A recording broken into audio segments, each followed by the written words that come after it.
పేరు శ్రీలత, వయసు 44 సంవత్సరాలు, హైటు 5.5, స్టడీ 8th క్లాసు. ఈ అమ్మాయిది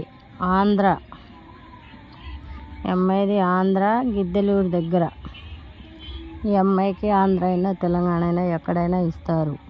ఓన్లీ కోమటోలు మాత్రమే కావాలి. కోమటిలోనే చేసుకుంటుంది ఈ అమ్మాయి. కోమటోళ్ళే కావాలి ఈ అమ్మాయి దగ్గర. ఏదైనా రిటైర్మెంట్ ఎంప్లాయ్ అయినా చేసుకుంటుంది, అన్ఎంప్లాయ్ అయినా చేసుకుంటుంది, బిజినెస్ అయినా చేసుకుంటుంది. ఈవిడ గారికి ఒక కూతురు అయితే కూతురుకు పెళ్లి చేసేసింది. మొగుడు చనిపోయారు, ఎవరు లేరు, ఒక్కతే ఉంటుంది. ఏంటి ఈమె గారికి గిద్దలూరులో ఒక ఇల్లు ఉంటుంది. తర్వాత పిల్లలకి పొలం ఇచ్చేసింది పాపకి. కొద్ది గొప్ప బంగారం ఉందంటే ఈవిడ గారి దగ్గర. కావాలనుకున్న వాళ్ళు మ్యారేజ్ బ్యూరో నెంబర్కి సంప్రదించండి. Registration compulsory.